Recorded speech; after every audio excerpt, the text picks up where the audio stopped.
Hi friends, today we're going to discuss about the recent scenarios that are happening in India. Does these scenarios will make a setback to the BJP government in 2024 election?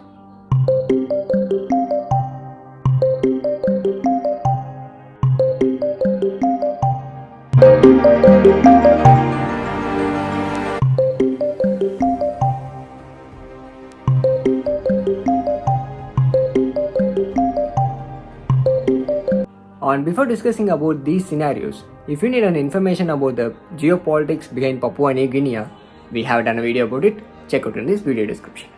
At first, let me discuss about the Manipur issue. Here, in this video, we are not going to discuss briefly about the Manipur issue, but there's a short note on it. Ethnic violence has engulfed India's northeastern Manipur state since early May. More than 100 people have been killed and thousands displaced. So can New Delhi bring peace to this often overlooked part of the country? Manipur is home to the several ethnic communities including the Meiteis, Nahas, Kukis and others. Inter-ethnic tensions and conflicts have arisen due to the issues related to the land ownership, political representation and the cultural differences. These tensions have at times led to the violence and clashes between the different communities.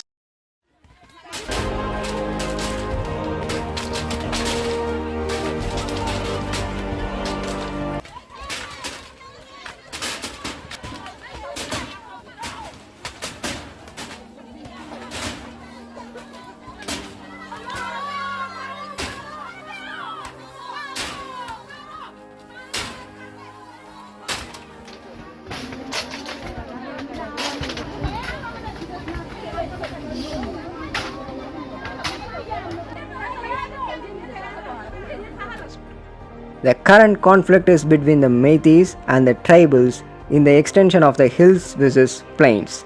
Conflict scenes elsewhere in the northeast. Kukis and Nahas who lives in the hills complain that most of the benefits in the shape of the development go to the Meitei inhabited areas, which is mainly the Imphal Valley. They also complain that 40 of the state assemblies 60 seats are reserved for Meiteis while they are the only half of the population. These grievances got a new life when the High Court, acting on a petition by Meiteis, asked the state last month to send a proposal to the centre on including the Meiteis in the scheduled tribes. Kukis and Nahas are against granting the ST status to the Meiteis because they fear Meiteis are already better represented in jobs and government and have better economic status than the tribals. They argue that with the ST status, they will corner more jobs and benefits than they should. Meiteis, however, say that they were unfairly kept out of the list of scheduled tribes before the Manipur became the part of India in 1948. The government considered Meiteis as a tribal people, but they were put in the general category because they had become Hindus a centuries ago. Meiteis did not complain in 1948 because it was yet to see that what difference does the ST status would make. After the Mandal Commission, Meiteis were granted the OBC status. They had approached the High Court in 2012 for the ST status and the issues had been pending since then. Meiteis insist on getting the ST status because being in the general category weighs against them in the state. In Manipur, Meitei or any non-tribal person cannot buy land in the hill districts where tribals and Kukis and Nahas live. But Kukis and Nahas are free to buy land in the Imphal Valley or anywhere in the state where most of the Meiteis live. With rising influx of illegal immigrants from Myanmar, especially after the military junta took charge in the country, Meiteis fear that they will slowly outnumbered in the valley. If Meiteis are granted the ST status, they would be able to buy the land in the hill districts which are supposedly being encroached in the illegal immigrants from the Myanmar. And another major issue in Manipur is drug trafficking. Manipur கலவரம் குறித்த செய்தி சேகரிக்க வந்த இடத்தில் மணிப்பூரில் ஏற்பட்டு வரும் வன்முறைக்கு ஹெராயினும் போதைப் பொருளும் முக்கியமான காரணமாக உள்ளது என்பது புதிய தலைமுறையின் கள ஆய்வில் தெரிய வருகிறது. ஹெராயின் தயாரிக்கிறதுக்கான மூலப்பொருளான பாப்பி செடிகள் மணிப்பூர் மாநிலத்தில் பல பகுதிகளில் இன்றும் வளர்க்கப்பட்டு வருகின்றன. இந்தியாவிலேயே அதிக அளவில் ஹெராயின் உற்பத்தி செய்யும் மாநிலங்களில் ஒன்றாக மணிப்பூர் திகழ்கிறது. இதனால்தான் 14 வயது சிறுவர்களும் சர்வசாதாரணமாக ஹெராயினை மணிப்பூர் வீதிகளில் பயன்படுத்துவதை நம்மால் பார்க்க முடிகிறது. மேலும் இந்தியாவிற்கு வெளியே இந்தியாவிலும் பல மாநிலங்களில் நாள்தோறும் நூற்றுக்கணக்கான கிலோ ஹெராயின்கள் மாஃபியா கும்பல்கள் மூலம் கடத்தப்படுவதாக கூறப்படுகிறது. Manipur shares a porous border with Myanmar, which has led to the emergence of drug trafficking networks.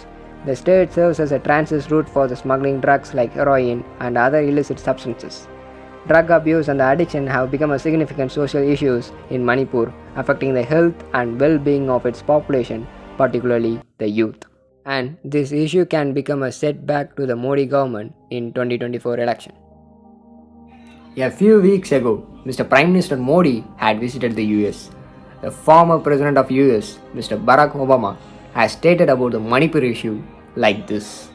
If I had a conversation with Prime Minister Modi, who I know well, part of my argument would be that if you do not protect the rights of ethnic minorities in India, then there is a strong possibility India at some point starts pulling apart.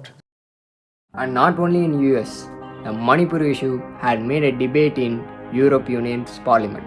Ladies and gentlemen, although dramatic violence in India in Manipur began because of land ownership, it seems that very quickly it also became religiously conditioned violence. Over 250 churches were attacked, numerous cemeteries and parish houses. India is an important partner to the European Union, but if we as a Christian community can respect other faiths and identities, we must ask our partners to do the same.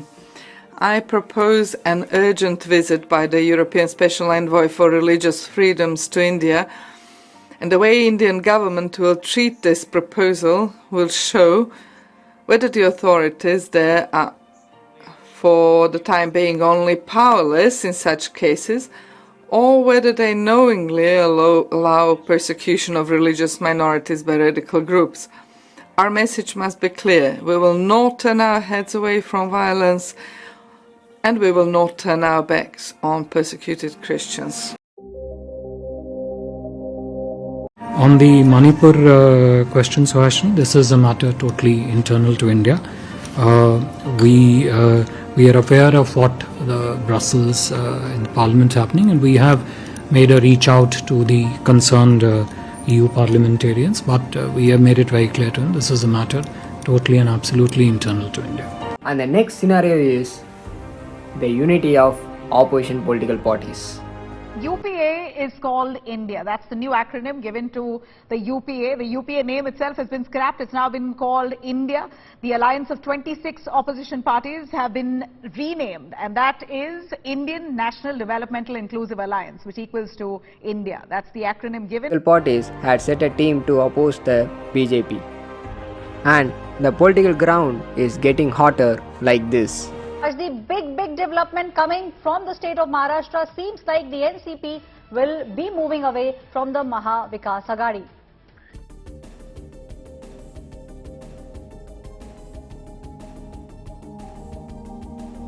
Ponmudi மற்றும் அவரது மகனிடம் அமலாக்கத்துறையினர் விசாரணை மேற்கொண்டுள்ளனர். महात्मा गांधी ने नारा दिया था, क्विट इंडिया, अंग्रेजों इंडिया छोड़ो।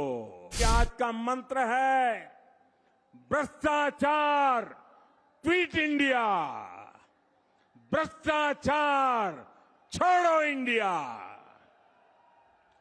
परिवारवाद, क्विट इंडिया, परिवारवाद छोड़ो इंडिया. என்ன சொல்றாரு? வாரிசுகளுக்கான கட்சி. கேட்டு கேட்டு புளிச்சு போச்சு. வேற ஏதாவது விமர்சனம் பண்ணி கண்டுபிடிச்சு சொல்லுங்க. நான் இன்னும் சொன்னேன், இது வாரிசுகளுக்கான கட்சி தான். ஆமாம், இது வாரிசுகளுக்கான கட்சி தான். ஆரியத்தை வீழ்த்த திராவிடத்தின் வாரிசுகள் நாங்கள். தந்தை பெரியாரின் வாரிசுகள், பேரறிஞர் அண்ணாவினுடைய வாரிசுகள், தமிழ்நாடு தலைவர் கலைஞருடைய வாரிசுகள் நாங்கள். And let me see how this INDA and NDA going to perform in 2024 election. And the another major issue is Common Civil Code. First of all, let me see what is meant by Common Civil Code. The Uniform Civil Code aims to establish a uniform legal framework for all citizens, regardless of their religion. Right now, the matters including marriage, divorce, and the succession are governed by religion-based personal laws. The implementation of the code has been a patchy because India is a diverse country, with the various religious communities following their personal laws. For instance, the laws of succession for the most religious are weak towards the male children of an intestate person. The legal marriageable age for Muslim women is different from the others, while some religious and customary personal laws permit polygamy and others do not. Similarly, the grounds for divorce are different in the religious laws. Even though in many BJP ruled states including Gujarat, Madhya Pradesh and Assam have expressed their willingness to follow the Uniform Civil Code, none have officially adopted it. However, a version of Uniform Civil Code is in place in Goa. It follows the Portuguese Civil Code of 1867, which means that people of all religions in Goa are subjected to the same laws on marriage, divorce and succession. The Goa Daman and Diu Administration Act of 1962, which was passed after the Goa joined the Union Territory in 1961, Goa permission to apply the Civil Code. The people support UCC believe that UCC is an important for national integrity and equality of genders and religions. The supporters argue that personal laws based on religion can sometimes lead to the discriminatory practices, especially against the woman. Another argument is that Common Civil Code would reinforce the principles of secularism in India. Legal experts also say that implementation of Uniform Civil Code will make the legislation in terms of succession and divorce easier and will outstand a lot of outdated religious personal laws. People opposing it say that UCC could infringe upon religious freedom and might clash with the religious practices. Since India is a diverse nation with various cultures, there are arguments that different communities should have the right to maintain their distinct customs and practices, and that a law should not be implemented on minority communities without their consent.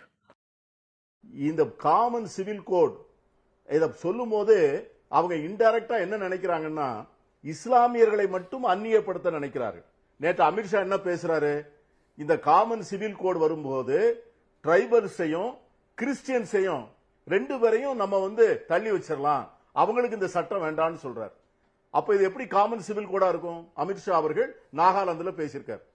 This uniform civil code, we will see that it is not applied to Christians and tribals.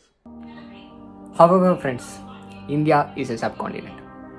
India has different languages, India has different religions, etc.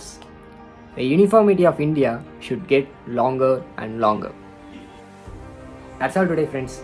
And tell me that what do you think about the recent scenarios that are happening in India? And if you like this video, subscribe to our channel.